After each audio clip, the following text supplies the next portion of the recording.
কিয়ামতের ময়দানে আল্লাহ পাক রব্বুল আলামিন আপনাকে উঠাবেন, আমাকে উঠাবেন। ইহশারুন নাস ইয়াউমাল কিয়ামাতি হুফাতান উরাতান গুরলা। আপনাকে আমাকে দুনিয়ার সমস্ত নারী পুরুষদেরকে উঠাবেন, কারো গায়ে একটা সুতাও থাকবে না, কাপড়ও থাকবে না, কোনো কিছুই থাকবে না, একেবারে খালি নগ্ন শরীরে আপনাকে উঠাবেন। এই অবস্থার মধ্যে উঠাবেন। এই কথাটা যখন আল্লাহ নবী বলছেন, আল্লাহ নবীর স্ত্রী আয়েশা সিদ্দিকা রাদিয়াল্লাহু তাআলা আনহা বলছেন, ইয়া রাসূলুল্লাহ আন-নাসু ইয়ানজুরু বা'দুহুম ইলা বা'দ। ওগো আল্লাহর নবী, পৃথিবীর সমস্ত মানুষ যদি এমন অবস্থায় উঠে একজন আরেকজনের দিকে তাকাবে, কতটা লজ্জার বিষয়। নবী বলছেন ওই দিনটা এত ভয়াবহ হবে, ওই দিন কারো দিকে কারো তাকানোর মতো সময় সুযোগ আর থাকবে না। যদি আপনি একটা লঞ্চের মধ্যে থাকেন, প্রচণ্ড বেগে যদি স্রোত যদি চলতে থাকে, লঞ্চটা যদি ডুবে যায়, এই কাছে পাটুরিয়া ঘাট, এখানে ফেরি ডুবে গেছে, বহু মানুষ হতাহত হয়েছে। ওই জায়গার মধ্যে কে কাপড় আছে না নাই, ডুবে যাওয়া মানুষের মধ্যে তার দিকে খেয়াল করার সময় আছে? জোরে বলেন আছে? একটা বিল্ডিং, 10 তলা বিল্ডিং কিংবা 5 তলা বিল্ডিং এর মধ্যে আগুন লেগেছে, সিঁড়ি দিয়ে ধাউ ধাউ করে আগুন জ্বলছে, ওই সিঁড়ি ছাড়া নামার কোনো ব্যবস্থা নাই। ওই জায়গার মধ্যে 2 তলায় আগুন লাগছে, 3 তলা 4 তলার মধ্যে নারী এবং পুরুষ আছে। ওই আগুনটা যখন ধাউ ধাউ করে উঠছে, ওই 3 তলা 4 তলার নারী পুরুষ কারো দিকে কারো তাকানোর কোনো সময় থাকবে কি থাকবে না? থাকবে। সবাই চাইবে বাঁচার জন্য। এটা একটা দুনিয়ার মামুলি বিষয়। হাসরের ময়দান অত্যন্ত ভয়াবহ, অত্যন্ত কঠিন। ওই ভয়াবহতার মধ্যে কারো দিকে কারো তাকানোর কোনো সময় নাই, কারণ প্রত্যেকটা মানুষের মাথার উপরে সূর্যের তাপ থাকবে। দুনিয়ার মধ্যে যার আমল যতখানি ভয়াবহ থাকবে, ভালো থাকবে, যার আমল ভালো থাকবে সূর্য তার থেকে মাথার উপরে থাকবে, যার আমল যত খারাপ থাকবে সূর্যটা তত মাথার কাছাকাছি থাকবে। আর এমন অবস্থায় ঘাম ঝরতে ঝরতে, মগজগুলো গলতে গলতে, রক্তপুষ পানির মধ্যে এক একজন দাঁড়ায় থাকবে, ডুবে থাকবে। আল্লাহ নবী বলছেন, কেউ হাঁটু পর্যন্ত, কেউ কোমর পর্যন্ত, কেউ বুক পর্যন্ত, কেউ গলা পর্যন্ত দাঁড়ায় থাকবে। সেই জায়গায় কারো দিকে কারো তাকানোর কোনো সুযোগ নাই। আমার ভাইয়েরা, ওই কঠিনতম মুহূর্তে আল্লাহ পাক রব্বুল আলামিন আপনাকে আমাকে উঠাবেন। ওই সময় আল্লাহ পাক রব্বুল আলামিন প্রশ্ন করবেন, আজকে দুনিয়ার মধ্যে আপনাকে আল্লাহ পাক রব্বুল আলামিন নিয়ামত বঞ্চিত করেন নাই। আল্লাহ বারবার ডেকেছেন, কোনো ডাকে আপনি সাড়া দেন নাই, কিন্তু আপনার অক্সিজেনটা বন্ধ করেন নাই। দুনিয়ার মধ্যে যদি আল্লাহ আপনাকে নিয়ামত থেকে মাহরুম করে দেয়, কিয়ামতের ময়দানে আপনি বলবেন, আল্লাহ দুনিয়ার মধ্যেও শাস্তি দিলে, আজকে আখিরাতেও শাস্তি দিবা। আল্লাহ বলছেন, দুনিয়ায় নাফরমানদেরকে আমি তাদেরকে সব দিব, কিন্তু ওয়ামা লাহু ফিল আখিরাতি মিন নাসিব। ধন দৌলত, বাড়ি গাড়ি, বিত্ত বৈভব সব আছে, আল্লাহ বন্ধ করবেন না। নাফরমানরা ভালো থাকে বেশি।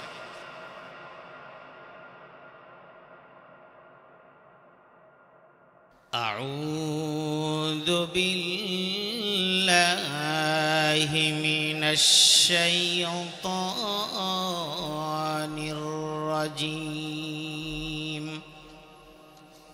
বিসমিল্লাহির রাহমানির রাহিম।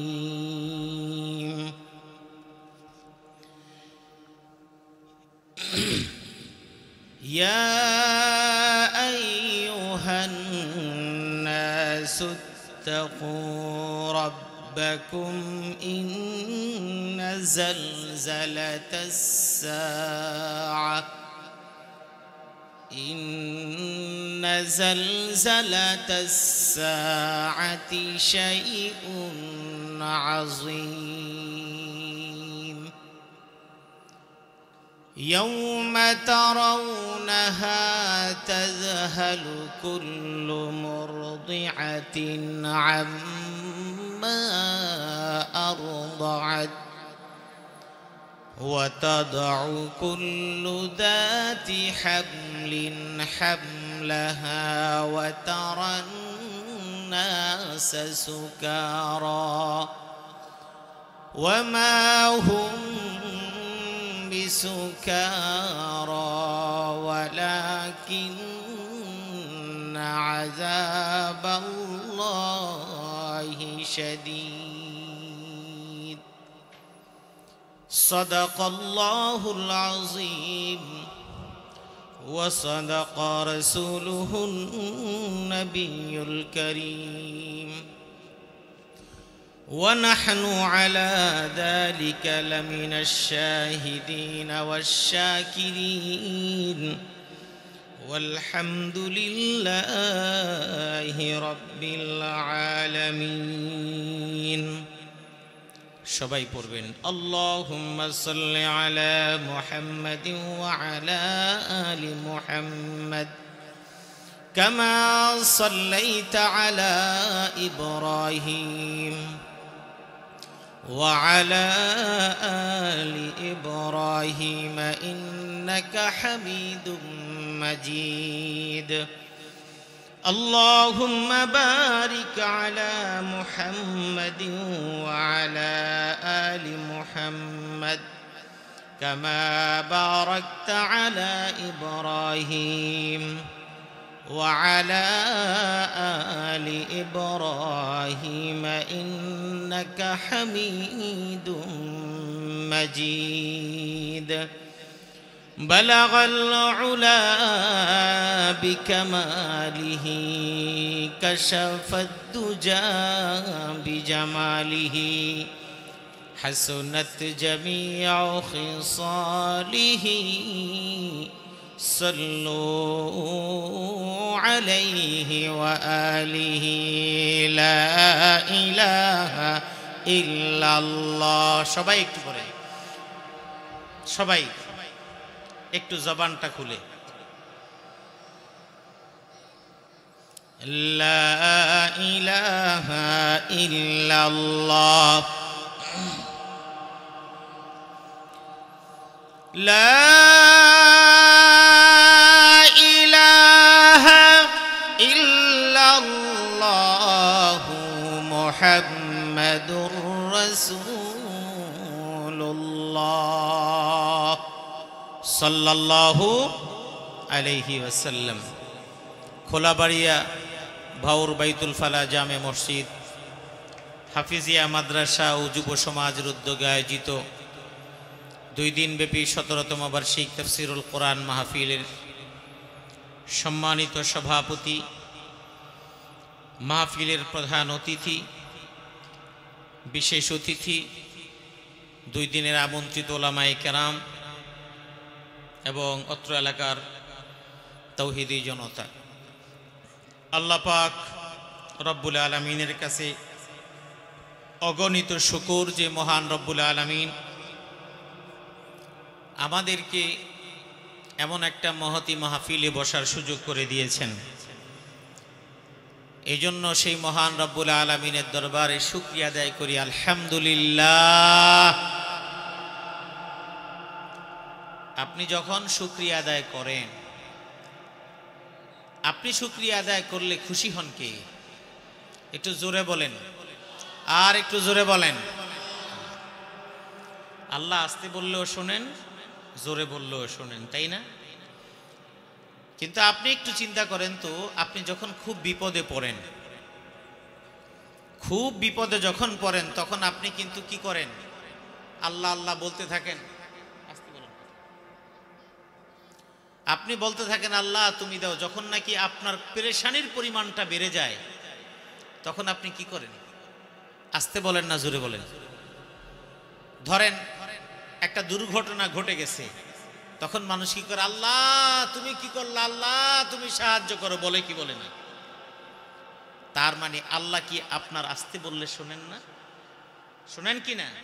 আল্লাহ শোনেন। কিন্তু আপনি এভাবে হাত তুলে বলেন, জোরে বলেন, এই বলার মানেটা কি? আপনি আবেগ থেকে আল্লাহকে স্মরণ করছেন, এটাও আল্লাহ দেখেন। হতে পারে আপনার ওই আবেগের কারণে আল্লাহ আপনার প্রার্থনা চাওয়া আপনার প্রয়োজনটাকে পূরণ করে দিতে পারেন কে? রাসূলুল্লাহ সাল্লাল্লাহু আলাইহি ওয়াসাল্লাম যখন দোয়া করতেন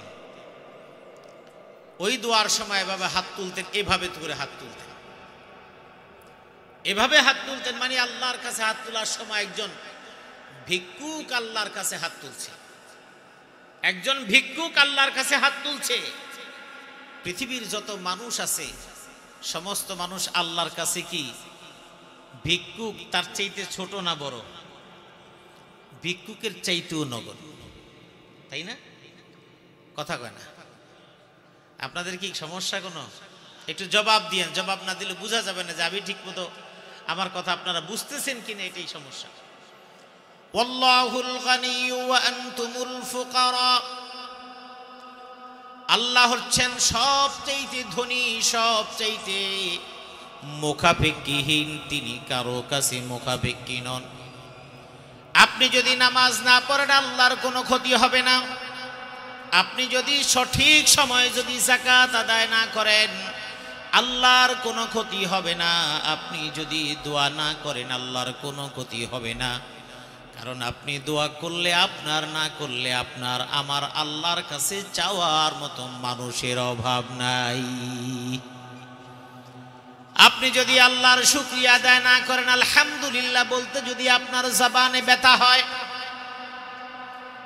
বহু মানুষ আছে আল্লাহর নাম নিতে মুখে কষ্ট হয়, সুবহানাল্লাহ বলতে অনেক কষ্ট হয়, আলহামদুলিল্লাহ বলতে কষ্ট হয়। আলেমরা বলেন শুকরিয়া আদায় করেন, আলহামদুলিল্লাহ বলেন। এই কথা আলেমরা বলেন, সামনের লোকজন তারা মনে করে এটা এমনি এমনি বলতে বলে। কিন্তু আপনি জানেন না, আপনি একবার আলহামদুলিল্লাহ বলার কারণে হতে পারে জীবনের কোনো কাজ আল্লাহর কাছে আপনার কবুল হয় নাই, কিন্তু আপনার এই একবার আলহামদুলিল্লাহ যদি আল্লাহ কবুল করে নেন, সারা জিন্দগির যত আমল দিয়ে আপনি নাজাত যদি নাও পান, এটাও হতে পারে একটা আলহামদুলিল্লাহর বদৌলতে আল্লাহ পাক রব্বুল আলামিন আপনার গুনাহ মাফ করে জান্নাতে আপনাকে প্রবেশ করাতে পারে। আপনার এই জবানের মধ্যে আল্লাহর নাম যখন আসে আল্লাহ খুশি হন, শয়তান বেজার হয়। শয়তান যেই কাজের মধ্যে বেজার হয় ওই কাজ আপনার জবান দিয়ে কখনো জারি করাতে চায় না। আপনি আল্লাহর নাম নিতে আপনার মনে কষ্ট হয়, আল্লাহু আকবার বলতে কষ্ট হয়, আলহামদুলিল্লাহ বলতে আপনার কষ্ট হয়। কিন্তু আপনার এলাকার একজন চেয়ারম্যান পদপ্রার্থী, একজন মেম্বার পদপ্রার্থী, একজন এমপি পদপ্রার্থী, তিনি যদি আপনার নামে আপনাকে যদি তার মিছিলে যদি নিয়ে যায়, আপনার গলা ভেঙে যাবে, আপনার কি হবে না হবে সেই দিকে কারো কোনো খেয়াল নাই। আপনারও খেয়াল নাই। নেতাকে খুশি করার জন্য প্রতি মুহূর্তে তার নাম বারবার স্লোগান দেন, কারণ নেতা আপনার এই স্লোগান শুনে খুশি হবে। যদি একজন মানুষ তার নাম বারবার নিলে যদি খুশি হয়, তাহলে আপনি বুঝে যান যে আল্লাহ আপনাকে সৃষ্টি করলেন, যে আল্লাহ আপনাকে নিঃশ্বাস দিলেন, যে আল্লাহ আপনাকে কথা বলার শক্তি দিলেন, শোনার শক্তি দিলেন, দেখার শক্তি দিলেন। ওই আল্লাহর নাম নিতে যদি আপনার কষ্ট হয়, ওই আল্লাহ আপনার প্রতি নারাজ হবেন না, বেজার হবেন না, খুশি হবেন? খুশি হবেন? জোরে বলেন, খুশি হবেন? আপনি যখন আল্লাহর নাম নিতে আপনার কষ্ট হয়, তাতে আল্লাহর কোনো কিচ্ছু আসে যায় না। আপনি সেজদা দেন না, তাতে আল্লাহর কিছু আসে যায় না। মসজিদগুলো নামাজের সময় খালি থাকে, এলাকার মানুষে পরিপূর্ণ থাকে। মুয়াজ্জিন আজান দেয়, ইমাম নামাজ আদায় করে এক কাতার দেড় কাতার মানুষ হয়। এলাকার মানুষ মসজিদের চারপাশ দিয়ে ঘুরে, এলাকার মানুষ মসজিদের আশেপাশে থাকে, চায়ের দোকানে থাকে, মসজিদে আসে না, সেজদা দেয় না, তাতে আল্লাহর কোনো ক্ষতি নাই। এই মসজিদের মধ্যে আপনি যদি সেজদা নাও দেন, এই মসজিদ কখনো বিরান থাকবে না। এখানে আল্লাহর ফেরেশতারা জিকির এবং তাসবির দ্বারা জিন্দা করে দিবেন। সুবহানাল্লাহ। এই মসজিদের মধ্যে ফেরেশতারা যেমন থাকবে, জিনেরাও তেমন থাকবে। রাতের বেলা আপনি মসজিদে নাই, ঘরের মধ্যে ঘুমায় আছেন, আল্লাহর সৃষ্টি জিনদের মধ্যে এমন একটা গ্রুপ আছে যেই জিনেরা মসজিদে গিয়ে তাহাজ্জুদ আদায় করে, জিকির আজকার করে। এই জন্য মসজিদের মধ্যে যদি কেউ রাতের বেলা কোনো কারণে তার যদি থাকতে হয়, তাহলে ওই মসজিদের মাঝ বরাবর না থেকে কোনো এক সাইডে তাকে থাকতে হয়। এর কারণ ওই মসজিদের মধ্যে জিনদের মধ্যে যারা ইবাদত গুজার, যারা আবেদ, তারা মসজিদে ঢুকবে, তারা নামাজ আদায় করবে, তাসবিহ তাহলিল পাঠ করবে। সুতরাং আপনি যদি জিকির না করেন আল্লাহর কোনো লস নাই, আপনি যদি সেজদা না দেন আল্লাহর কোনো লস নাই, আপনি যদি আল্লাহর প্রশংসা না করেন আল্লাহর কোনো লস নাই। পৃথিবীর মধ্যে আপনি ছাড়া সমস্ত প্রাণীগুলো আল্লাহর নামে তাসবিহ ঘোষণা করে, আল্লাহর নামে প্রশংসা করে। কোরআনে কারিমে আল্লাহ পাক রব্বুল আলামিন অসংখ্য সূরা শুরু করে দিয়েছেন। সাব্বাহা লিল্লাহি মা ফিস সামাওয়াতি ওয়া মা ফিল আরদ। আল্লাহ বলছেন আসমান এবং জমিনের মধ্যে যা কিছু আছে সব প্রাণী, সমস্ত সৃষ্টিগুলো তাসবিহ আদায় করে কার? আপনি রাতের বেলা ঘুমায় থাকেন, ওই পাখিগুলো তার বাসার মধ্যে থাকে, ওই সমুদ্রের নিচে মাছেরা থাকে, বনের মধ্যে বিভিন্ন পশুরা থাকে। সমস্ত টাইমগুলো দেওয়া আছে, যাকে যেই সময় উঠতে বলা হয়েছে, যাকে যেই সময় কাজ করতে বলা হয়েছে, সমস্ত প্রাণীরা তার আল্লাহর নির্দেশের কথা মানে। বনি আদম ছাড়া সকলেই আল্লাহ পাকের নির্দেশনা মেনে চলে। আপনি যদি নামাজের সময় সেজদা না দেন, নামাজ না পড়েন, আল্লাহর কোনো ক্ষতি নাই। আল্লাহর মসজিদে সেজদা দেওয়ার মানুষের কোনো অভাব হবে না, এবং আল্লাহর জান্নাতে যাওয়ার মতো মানুষের কোনো অভাব হবে না। কিন্তু আপনি সেজদা দিলেন না, আপনি প্রশংসা করলেন না, কিন্তু ক্ষতিগ্রস্ত হয়ে গেলেন আপনি, ক্ষতিগ্রস্ত হয়ে গেলাম আমরা। আপনি নামাজ আদায় করেন না, কিন্তু একদিন নামাজ আদায় করেন।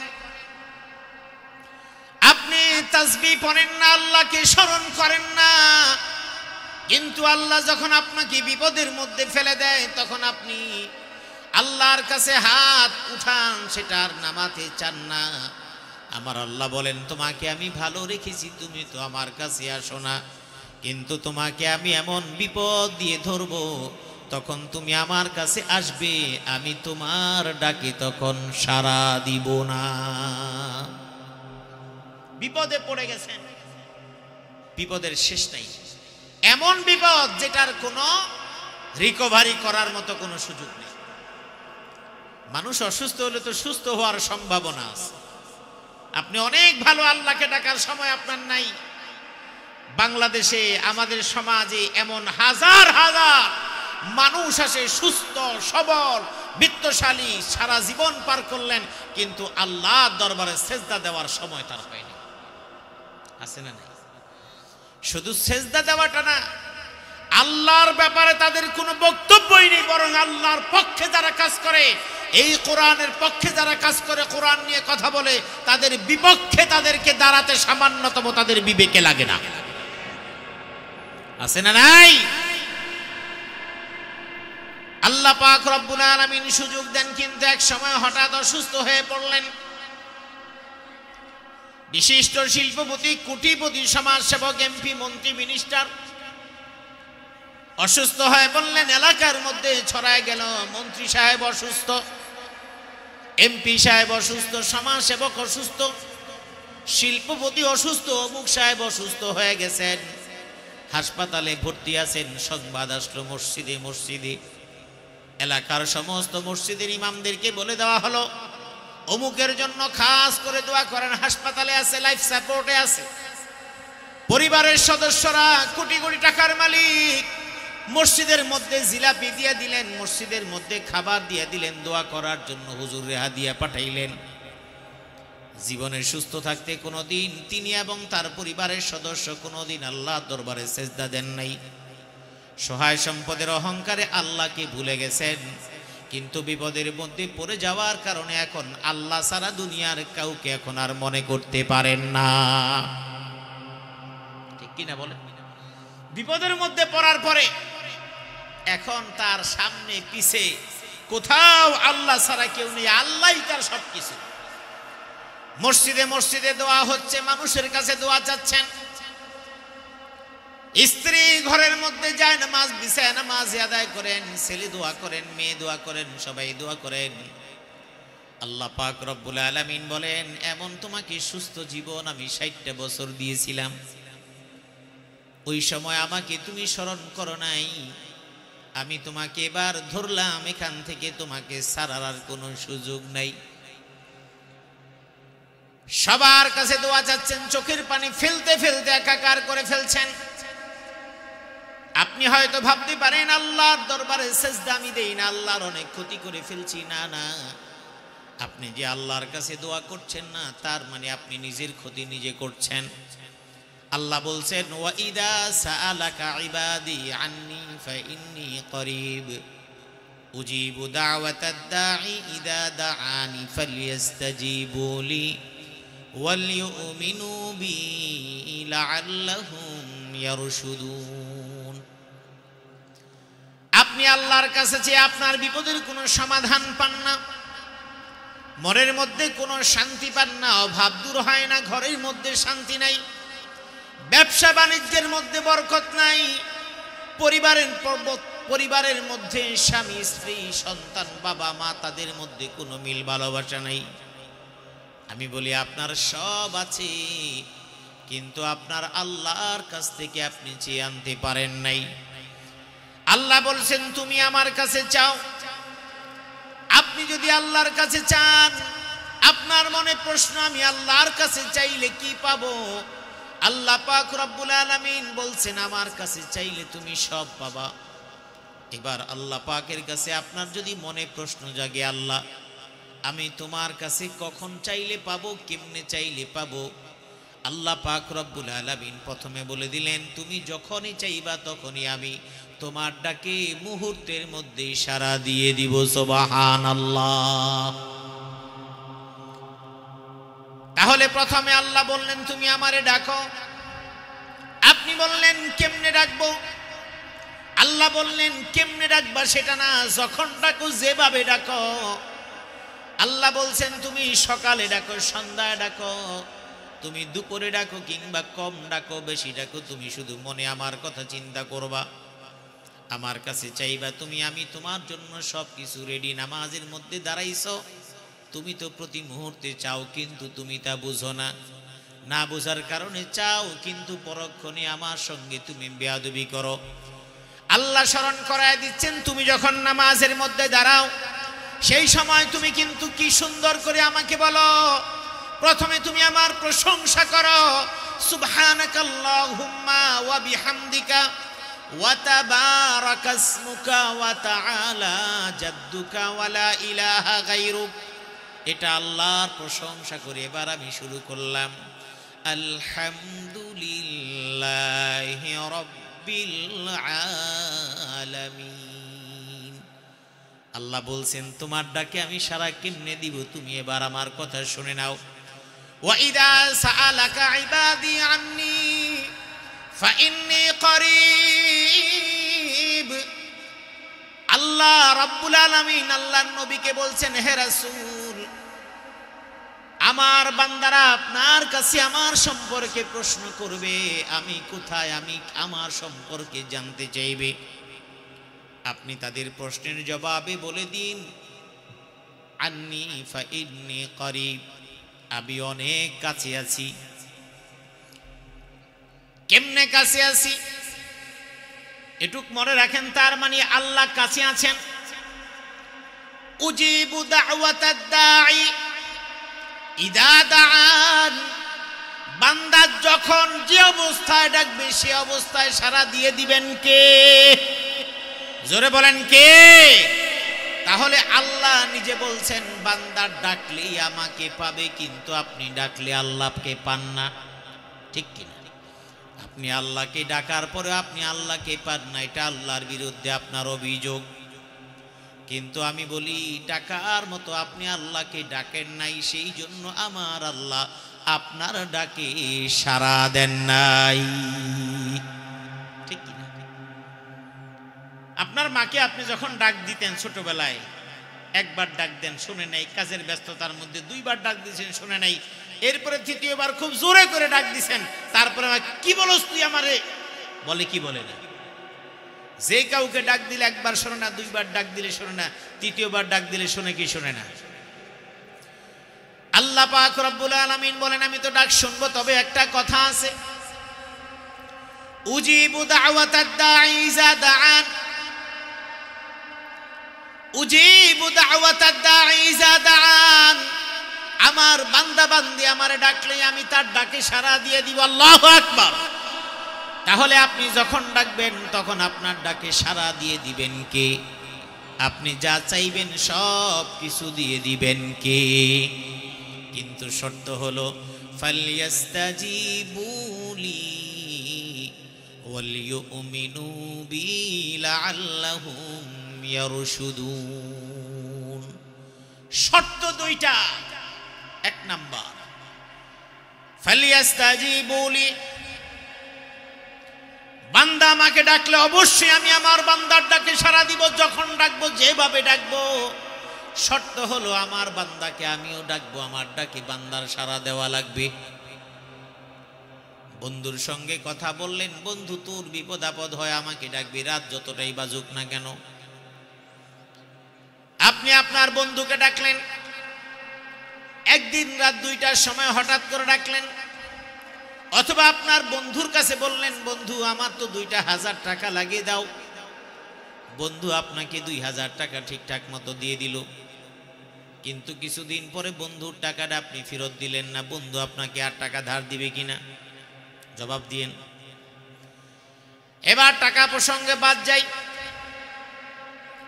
আপনার বন্ধুকে আপনার এত সম্পর্ক, বললেন তুই যখন বিপদে পড়বি আমারে ডাকলে আমি যাব। আপনার বন্ধু আপনাকে একদিন ডেকেছেন, 2 দিন ডেকেছেন, আপনি গিয়েছেন, কিন্তু আপনার বন্ধুকে যখন আপনি ডাকলেন আপনার বন্ধু আপনার ডাকে আসলো না। আপনি একদিন ডাকার পরে রাত তখন 2টা বাজে, আপনি বিপদের মধ্যে পড়েছেন, কিংবা আপনি হোন্ডা চালাতে পারেন, আপনার হোন্ডাটার দরকার কিংবা গাড়িটার দরকার। বন্ধুর কাছে বললেন বন্ধু তোমার গাড়িটা দাও, আমার বিপদের মুহূর্তে তোমার ভাবিকে হাসপাতালে নেওয়া লাগবে, সে অজুহাত দিয়ে পার পায়া গেল। আপনি বুঝলেন তার গাড়িটা আপনাকে দিবে না, আছে না নাই? কথা বলেন আছে না নাই? আবার আপনি কোনো কারণে রাখলেন, বলল বন্ধু আমি তো কাছাকাছি নাই, দিনের বেলা তোমার সঙ্গে দেখা করব, আসলে আপনার জন্য এখনই দরকার ছিল। আপনি আপনার বন্ধুকে বিপদের সময় ডাকার পরে যদি বন্ধুর সাড়া যদি না পান, তাহলে বন্ধু যখন আবার কোনো বিপদের মধ্যে পড়ে আপনাকে ডাকবে, তখন আপনি বন্ধুর ডাকে সাড়া দিবেন কি দিবেন না? দিবেন। তাহলে আপনার বন্ধুকে ডাকলে আপনি যদি না পান, আপনার বন্ধু আপনাকে ডেকে যেমন পাবেন না, কিন্তু আমার আল্লাহ আপনাকে পরিপূর্ণ মাহরুম করেন না। আল্লাহ আপনাকে দৈনিক 5 বার ডাকেন, একবারও আপনি সাড়া দেন না। বন্ধু আপনার সাথে সম্পর্ক রাখবে না, কিন্তু আমার আল্লাহ সম্পর্ক ছিন্ন করেন না।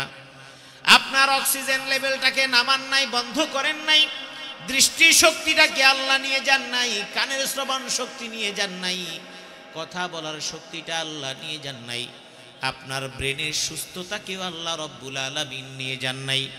তাহলে আল্লাহ রব্বুল আলামিন আপনার প্রতি দয়া করলেন, কারণ আল্লাহ চাইলে আপনার নিঃশ্বাস বন্ধ করে দিতে পারেন মুহূর্তে, দুনিয়ার কোনো মানুষের পক্ষে নিঃশ্বাস দেওয়া সম্ভব নয়। ঠিক কিনা? করোনাকালীন সময়ে অক্সিজেন পায় না, ফুসফুস বন্ধ হয়ে গেছে, এখন নিঃশ্বাস নিতে পারে না, দৌড়ে হাসপাতালে, 3 দিন রয়েছে, হাসপাতালের বিল 5 লাখ হয়ে গেছে। এমন যদি অক্সিজেন যদি আপনাকে পয়সা দিয়ে দেওয়া লাগতো, বাঁচতেন? কথা কয় না, জবাব দিয়েন, বাঁচতেন? বাঁচতেন। আল্লাহ আপনাকে ফ্রেশ অক্সিজেন দিচ্ছেন, কিয়ামতের ময়দানে আল্লাহ পাক রব্বুল আলামিন আপনাকে উঠাবেন, আমাকে উঠাবেন। ইহশারুন নাস ইয়াওমাল কিয়ামাতি হুফাতান উরাতান গুরলা। আপনাকে আমাকে দুনিয়ার সমস্ত নারী পুরুষদেরকে উঠাবেন, কারো গায়ে একটা সুতাও থাকবে না, কাপড়ও থাকবে না, কোনো কিছুই থাকবে না, একেবারে খালি নগ্ন শরীরে আপনাকে উঠাবেন, এই অবস্থার মধ্যে উঠাবেন। এই কথাটা যখন আল্লাহ নবী বলছেন, আল্লাহ নবীর স্ত্রী আয়েশা সিদ্দিকা রাদিয়াল্লাহু তাআলা আনহা বলছেন, ইয়া রাসূলুল্লাহ আন্নাসু ইয়ানজুরু বা'দুহুম ইলা বা'দ, ওগো আল্লাহর নবী, পৃথিবীর সমস্ত মানুষ যদি এমন অবস্থায় উঠে একজন আরেকজনের দিকে তাকাবে, কতটা লজ্জার বিষয়। নবী বলছেন ওই দিনটা এত ভয়াবহ হবে, ওই দিন কারো দিকে কারো তাকানোর মতো সময় সুযোগ আর থাকবে না। যদি আপনি একটা লঞ্চের মধ্যে থাকেন, প্রচণ্ড বেগে যদি স্রোত যদি চলতে থাকে, লঞ্চটা যদি ডুবে যায়, এই কাছে পাটুরিয়া ঘাট, এখানে ফেরি ডুবে গেছে, বহু মানুষ হতাহত হয়েছে, ওই জায়গার মধ্যে কে কাপড় আছে না নাই, ডুবে যাওয়া মানুষের মধ্যে তার দিকে খেয়াল করার সময় আছে? জোরে বলেন আছে? একটা বিল্ডিং, 10 তলা বিল্ডিং কিংবা 5 তলা বিল্ডিং এর মধ্যে আগুন লেগেছে, সিঁড়ি দিয়ে ধাউ ধাউ করে আগুন জ্বলছে, ওই সিঁড়ি ছাড়া নামার কোনো ব্যবস্থা নাই। ওই জায়গার মধ্যে 2 তলায় আগুন লাগছে, 3 তলা 4 তলার মধ্যে নারী এবং পুরুষ আছে। ওই আগুনটা যখন ধাউ ধাউ করে উপরে উঠছে, ওই 3 তলা 4 তলার নারী পুরুষ কারো দিকে কারো তাকানোর কোনো সময় থাকবে কি থাকবে না? থাকবে। সবাই চাইবে বাঁচার জন্য, এটা একটা দুনিয়ার মামুলি বিষয়। হাসরের ময়দান অত্যন্ত ভয়াবহ, অত্যন্ত কঠিন। ওই ভয়াবহতার মধ্যে কারো দিকে কারো তাকানোর কোনো সময় নাই, কারণ প্রত্যেকটা মানুষের মাথার উপরে সূর্যের তাপ থাকবে।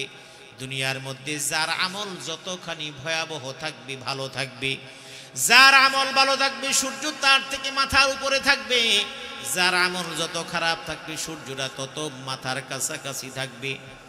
আর এমন অবস্থায় ঘাম ঝরতে ঝরতে, মগজগুলো গলতে গলতে, রক্তপুষ পানির মধ্যে এক একজন দাঁড়ায় থাকবে, ডুবে থাকবে। আল্লাহ নবী বলছেন, কেউ হাঁটু পর্যন্ত, কেউ কোমর পর্যন্ত, কেউ বুক পর্যন্ত, কেউ গলা পর্যন্ত দাঁড়ায় থাকবে। সেই জায়গায় কারো দিকে কারো তাকানোর কোনো সুযোগ নাই। আমার ভাইয়েরা, ওই কঠিনতম মুহূর্তে আল্লাহ পাক রব্বুল আলামিন আপনাকে আমাকে উঠাবেন। ওই সময় আল্লাহ পাক রব্বুল আলামিন প্রশ্ন করবেন, আজকে দুনিয়ার মধ্যে আপনাকে আল্লাহ পাক রব্বুল আলামিন নিয়ামত বঞ্চিত করেন নাই। আল্লাহ বারবার ডেকেছেন, কোনো ডাকে আপনি সাড়া দেন নাই, কিন্তু আপনার অক্সিজেনটা বন্ধ করেন নাই। দুনিয়ার মধ্যে যদি আল্লাহ আপনাকে নিয়ামত থেকে মাহরুম করে দেয়, কিয়ামতের ময়দানে আপনি বলবেন, আল্লাহ দুনিয়ার মধ্যেও শাস্তি দিলে, আজকে আখিরাতেও শাস্তি দিবা। আল্লাহ বলছেন, দুনিয়ায় নাফরমানদেরকে আমি তাদেরকে সব দিব, কিন্তু ওয়ামা লাহু ফিল আখিরাতি মিন নাসিব। ধন দৌলত, বাড়ি গাড়ি, বিত্ত বৈভব সব আছে, আল্লাহ বন্ধ করবেন না। নাফরমানরা ভালো থাকে বেশি। যেই মানুষটা সকাল সন্ধ্যা সুদ খায়, ঘুষ খায়, তার দেখবেন বাড়িতে সবাই ভালো আছে। যেই মানুষটা সততার উপরে থাকবে, দেখবেন সে কষ্টে আছে, ঠিক কিনা? এই জন্য ইমানদারেরা বলে, এত নামাজ পড়ি, এত সততার মধ্যে থাকি, কষ্ট তো পিছু ছাড়ে না। আল্লাহ বলছেন, ফালিয়াস্তাজিবু লি ওয়ালিউমিনু বি। 2 নাম্বার শর্ত হলো, ওই বান্দা বান্দিরা যেন আমার উপর ঈমান রাখে। তার মানে হলো, তোমাকে যদি আল্লাহ রব্বুল আলামিন কষ্ট দিয়ে রাখেন, মনে করবা আল্লাহ তোমার উপর সন্তুষ্ট থেকে তুমি যাতে বিপদগামী হয়ে না যাও, এই জন্য তোমাকে আল্লাহ অতটাই সচ্ছলতা দেন না, কিছু দেন, কিছু অভাবে রাখেন। কারণ মানুষ যতক্ষণ অভাবে থাকে, ততক্ষণ আমার আল্লাহকে স্মরণ করে। কথাটা আপনি মিলায় দেখেন, যাদের পয়সা সম্পত্তি খুব বেশি, তারা কিন্তু আল্লাহকে সচরাচর স্মরণ করে না। করে? কথা কনা? আপনি বলবেন হ্যাঁ করে। কি করে? শুক্রবারে নামাজ পড়তে সুন্দর পাঞ্জাবি পায়জামা পরে আসবে, মানুষ মারা গেলে পুরা গ্রাম সহ খাওয়ায় দিবে। রমজান মাসে বাড়ির সামনে লাইন ধরে যাকাতের কাপড় দিবে। আপনার এলাকার মানুষদেরকে ডেকে ডেকে রোজায় কিংবা বিভিন্ন সময় কিছু হাদিয়া দিবে, কিছু নগদ টাকা দিবে, বকশিশ দিবে। সমাজের মানুষ তাকে দানবীর বলবে, সমাজের মানুষ তাকে শিল্পপতি বলবে, রাস্তায় দেখলে সালাম দিবে। কিন্তু আল্লাহ রব্বুল আলামিনকে খুব কম ডাকবে। তাদেরকে 5 ওয়াক্ত নামাজে পাবেন না, কোরআনের পক্ষে পাবেন না। কিন্তু বিপদ আপদে পড়লে মসজিদে মসজিদে দোয়ার আয়োজন হবে, তাতে কোনো সমস্যা নাই। কোনো মানুষ মারা গেলে একটার জায়গায় 10টা গরু জবাই করে বিরিয়ানি রেন্দা খাওয়ানো হবে, কাচ্চি রেন্দে খাওয়ানো হবে, তাতে কোনো কমতি নাই। কিন্তু আল্লাহর দরবারে সেজদা দেওয়া মানুষের সংখ্যা কম, আল্লাহর বিধান মানা মানুষের সংখ্যা কম। কিন্তু দরিদ্র মানুষগুলো যার সামান্য কিছু আছে, দেখবেন অনেকেই, ম্যাক্সিমাম মানুষগুলো নামাজের জন্য মসজিদের সামনের কাতারে থাকে। খোঁজ নিয়ে দেখেন, এলাকার ধনাঢ্য ব্যক্তির চাইতে দরিদ্র মানুষ মসজিদে বেশি নামাজ আদায় করে। সব জায়গায় গিয়ে দেখেন আপনি, শুক্রবার দিন শুধুমাত্র সমাজের বিত্তশালীদেরকে পাবেন শেষে এসে সামনে যাওয়ার জন্য। আসবে শেষে, যাবে সামনে, কারণ তারা সমাজের গণ্যমান্য জঘন্যতম ব্যক্তি। কারণ মসজিদে তারা যাবে, মসজিদটা তাদের সম্পত্তির মতো মনে হয়, কোনো লাভ নাই। এটা টিসিবির লাইন না। পিছনে আসলেন ক্ষমতা খাটায়, সামনে গেলেন তেল ডাল পেঁয়াজ নুন নিয়ে গেলেন, না না, আপনি মসজিদে জুমার দিন সামনে গেলেন, কোনো লাভ হবে না। কারণ ওই দরজার সামনে ফেরেশতারা জুমার নামাজ শুরু হওয়ার বহু আগেই তারা খাতাপত্র নিয়ে হাজির। ইয়াকতুবুনা মাজি আন্নাস, ওই মেন দরজার সামনে ফেরেশতারা কাগজ কলম নিয়ে, তার মানে হলো যাতে তারা আমলনামা লিখবেন। কাগজ কলম মানে আমাদের কাগজ কলম না, যেভাবে আল্লাহ লেখার জন্য বলেছেন সেইভাবে তারা লেখার জন্য রেডি। আমলনামা রেডি করে লিখছেন। ইয়াকতুবুনা মাজি আন্নাস, কে কখন আসলো, কয়টার সময় আসলো, কে 11টায় আসলো, কে 11:40 আসলো। আর খুতবার আজান হয় 1:15-তে, খুতবা শুরু হয় 1:17-18-তে।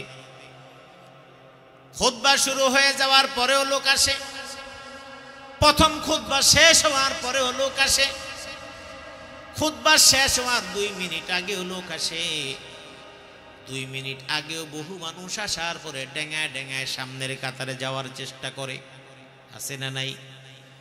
এখন প্রশ্ন হলো, যেই মানুষটা খুতবা শেষ হওয়ার 5 মিনিট 2 মিনিট 3 মিনিট আগে আসলো, সামনের কাতারে গেল, ওই সামনের কাতারে যাওয়ার কারণে তিনি ওই সামনের কাতারের সওয়াব পাবেন কিনা? আপনি মনে করতে পারেন সামনের কাতারে গেলেই তো সওয়াব, না না। ইয়াকতুবুনা মাজি আন্নাস, ওই জুমার মসজিদে মেইন ফটকের সামনে ফেরেশতারা আমলনামা রেডি করে দাঁড়ায় থাকেন, কে কখন আসে, কয়টার সময় আসে, কার ছেলে আসে, অমুকের ছেলে অমুক জুমার নামাজ আসছে, সব লেখা হয়ে গেছে। ফাইজা খারাজাল ইমাম, ইমাম যখন তার হুজরা থেকে বের হয়ে খুতবার জন্য বের হয়, ওয়াল ইমামু ইয়াখতুবু ফাইজা কামাল ইমাম, 2 রকম ভাবে ইমাম তার হুজরা থেকে বের হয়ে মসজিদে গেলেন, খুতবা দেওয়ার জন্য গেলেন, অথবা ইমাম খুতবা দেওয়ার জন্য দাঁড়ায়া গেলেন, খুতবা শুরু করে দিলেন। যখন ইমাম খুতবা শুরু করে দেন, তখনই ওই ফেরেশতারা তুয়াতিস সুহুফ ওয়া রুফিআতিল আকলাম, আমলনামা লেখার যে দফতর সেটাকে বন্ধ করে কলমটাকে উঠায় রাখেন। এরপরে ওই সমস্ত ফেরেশতারা ওই ইমামের খুতবা শোনার জন্য বসে যান। সুবহানাল্লাহ। তার মানে হলো খুতবা শুরু হয়ে গেল, লেখা শেষ, আর যারা শেষে আসলো, ওই হাদিসের বর্ণনা মতে সর্বশেষ যারা আসতেছে তাদের আমলনামায় ডিমের সওয়াব, ডিম দানের সওয়াব লেখা হয়। আপনি যত ফালায় ফালায় সামনে যান না কেন, আপনার জন্য সামনের কাতারের সওয়াবের কোনো বরাদ্দ নাই। বরং হাদিসের ভাষা হলো ইত্তাখাদা জাসরান ইলা জাহান্নাম, পাবলিকের কষ্ট দিয়া কাঁধের উপরে ডেঙায় ডেঙায় সামনের কাতারে যারা যায়, তারা যেন জাহান্নামের পোলের উপর দিয়ে হাঁটা শুরু করলো, নাউজুবিল্লাহ। কিন্তু এটাই সমাজে সবচেয়ে বেশি। কিয়ামতের ময়দানে আল্লাহ পাক রব্বুল আলামিন জিজ্ঞেস করবেন, আলাম নাজআল লাকা আইনান ওয়া বাসারান ওয়া সামআন ওয়া বালাদান ওয়া মালান। আপনি আল্লাহর প্রতি অনেক অভিযোগ দেন, আজকে আল্লাহর জন্য আপনার জবানে আলহামদুলিল্লাহ আসে না, সুবহানাল্লাহ আসে না, আল্লাহর জন্য একটা সিজদা আপনার পক্ষ থেকে আসে না। কিয়ামতের ময়দানে আল্লাহ পাক রব্বুল আলামিন প্রশ্ন করবেন, আলাম নাজআল লাকা আইনা, আমি তোমাকে কি চোখ দেই নাই? আলাম নাজআল লাকা সামআন, আমি কি তোমাকে শ্রবণ শক্তি দেই নাই? আলাম নাজআল লাকা লিসানা, আমি তোমাকে কি জবান দেই নাই? আলাম নাজআল লাকা মালান ওয়া ওয়ালাদান, আমি কি তোমাকে জীবন ধারণের মতো সম্পদ দেই নাই? আমি কি তোমাকে সন্তান সন্ততি দেই নাই? কারণ পৃথিবীর মধ্যে অনেক সম্পদশালী মানুষ আছেন, তাদেরকে আল্লাহ পাক রব্বুল আলামিন একটা সন্তানও দেন নাই, আছে না? আবার অনেক সম্পদশালী মানুষ আছেন, তাদেরকে আল্লাহ সন্তান কন্যা দিয়েছেন, পুত্র দেন নাই। আবার অনেককে পুত্র সন্তান দিয়েছেন, কন্যা সন্তান দেন নাই। আবার অনেককে আল্লাহ পাক রব্বুল আলামিন সন্তান দিয়েছেন, কিন্তু এমন সন্তান দিয়েছেন যেই সন্তান থাকার চেয়ে না থাকা ভালো ছিল। জিজ্ঞেস করে দেখেন, তখন বলে এমন সন্তান যেন কারো ঘরে জন্ম না নেয়, বরং সন্তানের কারণেই ঘরে অনেক অশান্তি আছে না নাই? একজন গাঁজাখোর থাকলে আর কিছু লাগবে না, লাগবে? একজন যদি বাবাখোর থাকে তাহলে ওই সংসার আর কিছু লাগবে না। সকাল সন্ধ্যা ওই ঘরের মধ্যে অশান্তির জন্য যথেষ্ট। আমার ভাইরা, আল্লাহ পাক রব্বুল আলামিন এই জন্য বলছেন তোমার ডাকে আমি সাড়া দিব। দুইটা শর্ত, এক নাম্বার হলো আমি ডাকলে আমার ডাকে তোমার আশা লাগবে, দুই নাম্বার হলো আমার প্রতি ঈমান আনতে হবে। এই জন্য কারণ তোমার ঈমানের নামটা কি? ঈমান মানে কি? ঈমানের মানে আপনি বুঝে গেছেন আল্লাহ আছে জানি, আল্লাহ আছে জানি, আল্লাহ আছে মানি, পরকাল আছে জানি, পরকাল আছে মানি না। না, ঈমানের মানে হলো আল্লাহ আছেন শুধু তাই নয়, আমার ভালো করার মালিক আল্লাহ, মন্দ করার মালিক আল্লাহ, রিজিক দেওয়ার মালিক আল্লাহ, হায়াত দেওয়ার মালিক আল্লাহ, বিপদ দেওয়ার মালিক আল্লাহ, আবার বিপদ থেকে উদ্ধারের মালিক কে? জোরে বলেন কে? ইয়াকা না'বুদু ওয়া ইয়াকা নাস্তাঈন। নামাজের মধ্যে যখন সূরাতুল ফাতিহা পড়েন তখন আপনি আল্লাহর সাথে ওয়াদা করেন, আল্লাহ ইয়াকা না'বুদু, আমরা তোমার ইবাদত করি, ওয়া ইয়াকা নাস্তাঈন, তোমার কাছে সব সাহায্য চাই, তুমি ছাড়া কারো কাছে আমি চাই না। আল্লাহ রাব্বুল আলামিন বলছেন, আপনার দোয়া কেন আল্লাহর দরবার পর্যন্ত পৌঁছে না? আপনার মনের মধ্যে কেন শান্তি নাই? ঘরের মধ্যে কেন শান্তি নাই? আয় রোজগারের মধ্যে বরকত নাই? বিভিন্ন সমস্যায় জর্জরিত কেন আছেন? আপনার অজুহাত, আপনার ডাক আল্লাহ শোনেন না। প্রথম কথা হলো আপনি আল্লাহকে ডাকতে পারেন না। দুই নাম্বার, আল্লাহর ডাকে আপনি সাড়া দেন নাই, সেই জন্য আল্লাহ পাক আপনার ডাকে সাড়া দেন না। তবে আপনাকে চাইলে একদম সব থেকে বঞ্চিত করতে পারতেন, কিন্তু আল্লাহ সেটা করেন নাই। কারণ এটা আপনাকে দিয়ে রাখছেন এই জন্য, যাতে করে জীবনের কোনো এক সময় হলো আপনি ভুল বুঝতে পেরে আল্লাহর দিকে রুজু হন, এটার জন্য সুযোগ দিয়ে দিয়েছেন কে? ফালিয়াস্তাজিবু লি, আল্লাহ বলছেন তারা যেন আমার ডাকে সাড়া দেয়। দৈনিক 5 বার আল্লাহ আপনাকে ডাকেন, ফজরের নামাজের সময় আল্লাহ আপনাকে ডাকেন। যেই সময় প্রাণীরা ওঠে আপনি কিন্তু ওঠেন না। কুকুর জাগনা থাকে, প্রাণীরা জাগনা থাকে, গরুর কোনো ঘড়ি নাই, ছাগলের কোনো ঘড়ি নাই, মোরগের কোনো ঘড়ি নাই, তাদের কোনো অ্যালার্ম নাই, তাদের কোনো মোবাইল নাই, তাদের কোনো কিছুই নাই। আছে? কিন্তু মোরগ দেখবেন ঠিক টাইম মতো ফজরের সময় কিন্তু ঠিকই ডাক দেয়, দেয় কি দেয় না? চতুর্দিকে অন্ধকার, কিন্তু পাখির কিচির মিচির শব্দ শুনলে আপনি বুঝতে পারবেন পাখিরা ঘুম থেকে উঠে গেছে। তার মানে পাখিদের জন্য ডাকার কোনো অ্যালার্ম নাই, পাখিদের ডাকার জন্য কোনো ঘড়িও নাই। কিন্তু পাখিরা প্রতিদিন সকালবেলা ঘুম থেকে উঠে যায় টাইম মতো, কিচির মিচির শব্দগুলো শুরু হয়ে যায়।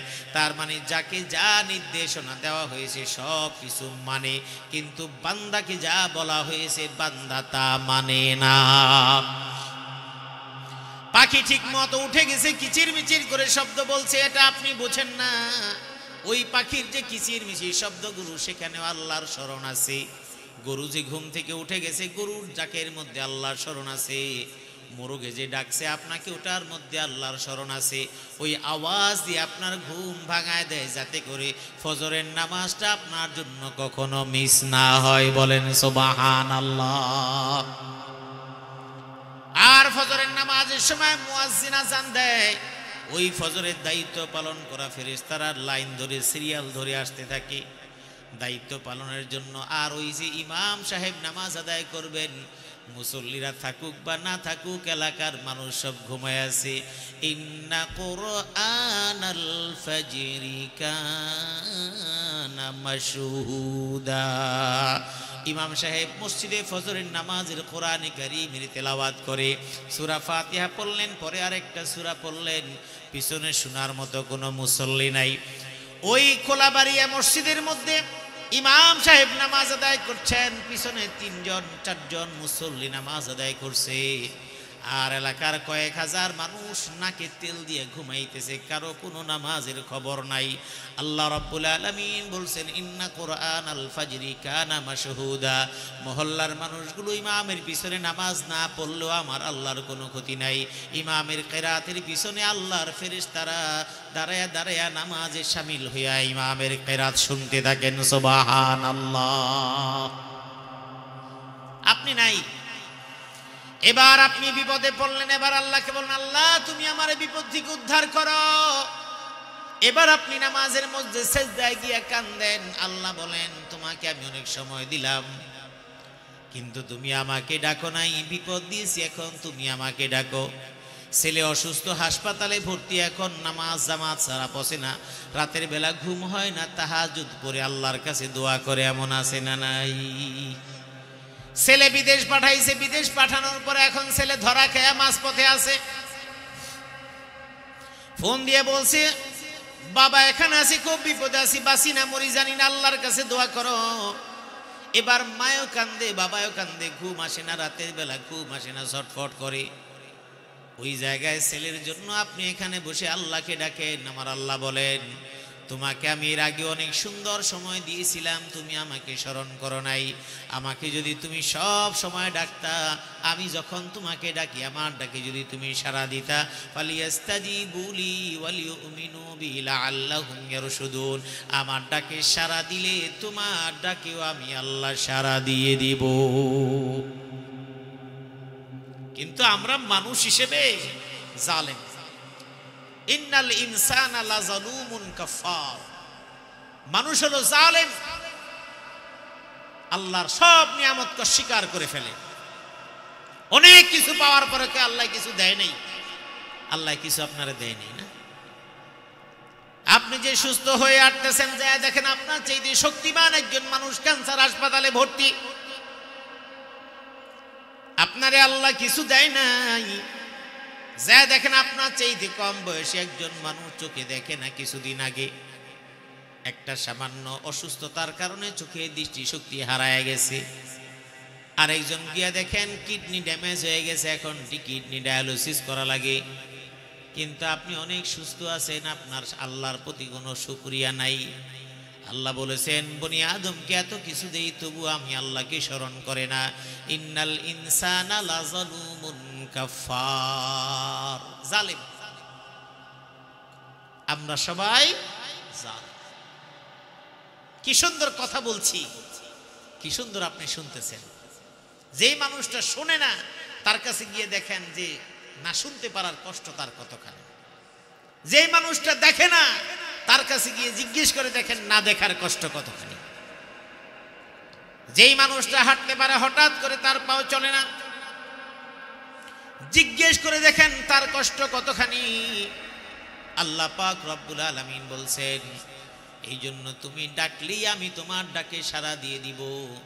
যেমন আল্লাহ নবী যখন ডাকতেন ডাকার সঙ্গে সঙ্গে সাড়া দিতেন কে? সমস্ত নবীরা যখনই আল্লাহকে ডেকেছেন সঙ্গে সঙ্গে সাড়া দিয়েছেন কে? বদর প্রান্তরে আল্লাহর নবী স্বল্প সংখ্যক সাহাবীকে নিয়ে মুশরিকদের বিরুদ্ধে যুদ্ধে অবতীর্ণ হবেন, একেবারেই সামান্য শক্তি নিয়ে উপস্থিত। আল্লাহ নবী আল্লাহ রাব্বুল আলামিনের কাছে হাত তুলে দোয়া করলেন।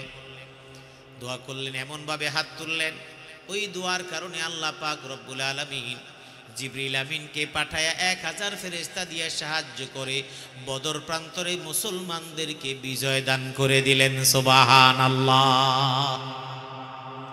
এরকম মহরহ অসংখ্য অগণিত ঘটনা কোরআনে পরিপূর্ণ করে বর্ণনা দেওয়া আছে।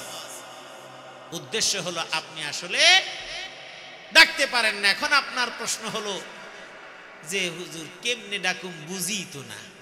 ডাকাডাকির কোনো ব্যাপার নাই, 5 বার ডাকবে 5 বার সাড়া দিবেন, এটাই হলো সবচাইতে বড় ডাকা। জোরে বলেন সুবহান। আপনি যখন নামাজে দাঁড়ান আপনি নিজে বুঝেন না কি বলতেছেন। যখন আপনি বলেন আলহামদুলিল্লাহি রাব্বিল আলামিন আর রহমানির রহিম মালিকি ইয়াউমিদ্দিন, প্রত্যেকটা আয়াত বলেন আরশে আজিম থেকে প্রতিটা আয়াতের সঙ্গে সঙ্গে জবাব দিয়ে দেন কি? আপনি যখন বলেন আলহামদুলিল্লাহি রাব্বিল আলামিন, আল্লাহ পাক রব্বুল আলামিন ফেরেশতাদেরকে বলেন হামিদানি আব্দি, ও ফেরেশতারা দেখো আমার বান্দা কত সুন্দরভাবে আমার প্রশংসা করছে। সুবহানাল্লাহ। ঠিক তেমনি ভাবে প্রত্যেকটা শব্দ একটা একটা করে বলেন, আল্লাহ প্রত্যেকটার জবাব দেন। সুবহানাল্লাহ। আর রহমানির রহিম মালিকি ইয়াউমিদ্দিন ইয়্যাকা না'বুদু ওয়া ইয়্যাকা নাস্তাঈন ইহদিনাস সিরাতাল মুস্তাকিম। আপনি প্রত্যেকটা আয়াত বলতেছেন, প্রত্যেকটার জবাব দিচ্ছেন কে? আপনি যখন বলেন ইয়্যাকা না'বুদু ওয়া ইয়্যাকা নাস্তাঈন ইহদিনাস সিরাতাল মুস্তাকিম, আগে বলছেন মালিকি ইয়াউমিদ্দিন, আল্লাহ সব শুনেন আর বলে এটা হলো আমার এবং আমার বান্দার মধ্যের সম্পর্ক। সুবহানাল্লাহ। আপনি যা যা চাইতেছেন আপনি আল্লাহর কাছে কি বলতেছেন? যে মালিক ইয়াউমিদ্দিন, কিয়ামত দিবসের মালিক কে? আল্লাহ। ইয়্যাকা না'বুদু ওয়া ইয়্যাকা নাস্তাঈন, আল্লাহ তুমি তো কিয়ামত দিবসের মালিক, তোমার কাছে আমি সাহায্য চাই, তোমার ইবাদত করি, আমাকে তুমি সোজা সরল পথ দেখাও। এই যখন কথা বলছেন আল্লাহ তখন বলছেন এটা আমার আর বান্দার মধ্যে সম্পর্ক। তার মানে ও আমার কাছে চাইছে, আমি ওকে কি দিব পৃথিবীর কেউ জানে না, আমি তার জন্য যেটা কল্যাণকর সবটুকু আমি তাকে দান করব। সুবহানাল্লাহ। এরপরে আপনি রুকুতে যাচ্ছেন, আল্লাহর প্রশংসা করছেন, সুবহানা রাব্বিয়াল আযীম। সিজদায় যাচ্ছেন, এরপরে দাঁড়ায় যাচ্ছেন, দাঁড়ায় বলছেন রব্বানা লাকাল হামদ, প্রশংসা করছেন কার? আল্লাহ। কেউ রব্বানা লাকাল হামদ বলছেন, কেউ আল্লাহুম্মা রব্বানা লাকাল হামদ, কেউ রব্বানা ওয়া লাকাল হামদ। যে যেভাবে বলছেন সব একই অর্থ, সেটা হলো সমস্ত প্রশংসা কার? আল্লাহ। সিজদায় যাচ্ছেন, সুবহান রাব্বিয়াল আলা পড়ছেন, আল্লাহ সবগুলো শুনছেন।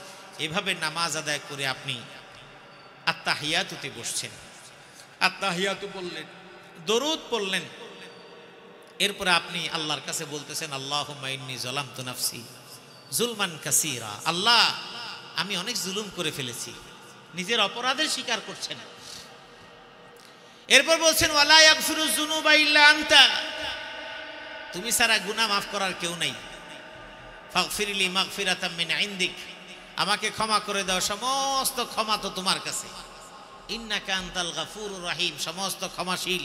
সবকিছু কে? জোরে বলেন কে? আল্লাহ। এইভাবে আপনি নামাজ আদায় করলেন। এবার একটা প্রশ্ন, হুজুর নামাজ তো পড়লাম, আল্লাহ ডাকে বারবার যায়, এখন কোন সময় আল্লাহর কাছে ডাকলে আল্লাহ শুনবেন? নামাজ তো ঠিকই আল্লাহ শুনলেন, এটাও আল্লাহকে ডাকা। আল্লাহ নবীর কাছে সাহাবীরা প্রশ্ন করলেন ইয়া রাসূলুল্লাহ, কোন সময় আল্লাহর কাছে চাইলে আল্লাহ বেশি শুনবেন? আইয়ুদ দুআই আসমাউ, কোন সময় দোয়া করলে আল্লাহ অধিক মাত্রায় শুনেন? আল্লাহ নবী বললেন দুইটা টাইম তোমাকে বলে দিই, এই দুইটা টাইমে যদি তুমি আল্লাহকে ডাকো, অতি দ্রুত শোনেন এবং কবুল করে নেন সুবহানাল্লাহ। একটা হলো আদ-দুআউ ফি জাওফিল লাইল, শেষ রজনীতে তাহাজ্জুদের সময় পৃথিবীর সবাই ঘুমায় আছে, আপনি জাগ না, আল্লাহর কাছে একাকী কথা বলতেছেন। আমি আপনাকে একটা কথা বলি, এখানে তো ম্যাক্সিমামই মুরব্বী গোছের মানুষেরা আছেন, খুব আপনজনের সাথে কথা, প্রিয়জনের সাথে কথা অনেক লোকালয়ের মধ্যে বেশি আনন্দদায়ক হয় নাকি একাকী নির্জনে গোপনে নিজের কথাগুলি বলতে পারলে বেশি আনন্দ হয়? একাকী দুজনে গোপনে বলতে পারলে মনের কথা ভালো করে বলা যায়, তাই না? এখানে একটা আবেগের কাজ করে। এবার মুরব্বীরা যারা আছেন, আপনার পারিবারিক কিছু কথা আছে, সেই কথাটা আপনার বুড়ির সাথে আপনি একাকী বলতে চান, পরিবারের কথাই মরেন, এই কথাটাও কিন্তু পরিবারের ৮-১০টা সদস্যের সামনে কিন্তু আপনি বলতে চান না। অথবা এবার আপনার বয়সে গিয়ে আপনার কষ্টের কিছু কথা, আবেগের কিছু কথা আপনার স্ত্রীকে যদি বলতে চান, তুমি তো অনেক কষ্ট করলে আসলে আমার সংসারে এসে, আমি তোমার তেমন কিছু দিতে পারলাম না, এই কথাটা কি আপনি ১০ জন মানুষের সামনে এমন করে বলতে পারবেন? না। এই কথাটাই যদি আপনি আপনার স্ত্রীকে বলতে যান, সেটানকার জন্য একটা সুন্দর পরিবেশ লাগবে। আমার আল্লাহ বান্দার সাথে আল্লাহর একটা সম্পর্ক সালাতের মাধ্যমে হবে। এই সম্পর্কটা আল্লাহ পাক চান শেষ রাতে নীরবে নিভৃতে পৃথিবীর সবকিছু ঘুমিয়ে থাকবে, ওই সময় বান্দা আমার কাছে চাইবে, আর কি বলবে? বলবে, আল্লাহ আমি তো অনেক গুনাহ করেছি, আল্লাহ আমার তো জমিন এবং আসমানের মধ্যবর্তী জায়গা পরিমাণ গুনাহ আছে, এত গুনাহ করেছি, দুনিয়ার কোনো মানুষ জানলে তো আমাকে ঘরে রাখবে না, দুনিয়ার কোনো মানুষ জানলে আমার সঙ্গে সম্পর্ক রাখবে না, আমার এত গুনাহ নিয়ে আমি জাহান্নাম ছাড়া কিছুই পাবো না। এভাবে যখন আল্লাহর কাছে চোখের পানি ফেলে ফেলে যখন কাঁদবে, আমার নবী বলেছেন ওই বান্দার দোয়া আল্লাহ রব্বুল আলামিন কবুল করে নেবেন, সুবহানাল্লাহ। দ্বিতীয়বারে আল্লাহ নবী বললেন আরেকটা সময় হলো ওয়াদ-দুআউ ফি কুল্লি সালাতিন মাকতুবাহ ফি কুল্লি দুবুরা সালাতিন মাকতুবাহ, প্রত্যেক ফরজ নামাজের পরে যদি আল্লাহ পাক রব্বুল আলামিনের কাছে দোয়া করো, সেই দোয়া কবুল করেন কে? জোরে বলেন কে?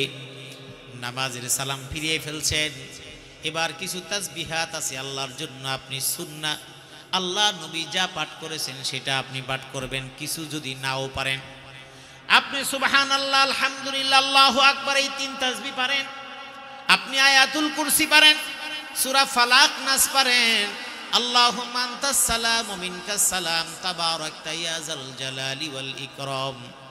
এরপরে আরো কিছু দোয়া আছে, যা আপনি পারলেন সেই দোয়াগুলো পাঠ করলেন, এটা হলো সুন্নাহ। রাসূলুল্লাহ সাল্লাল্লাহু আলাইহি ওয়াসাল্লাম সালাম ফিরানোর পর কিছু সময় তাসবিহ পাঠ করতেন। এবার আপনি আপনার মতো করে আল্লাহর কাছে আপনার কথাগুলো বলেন।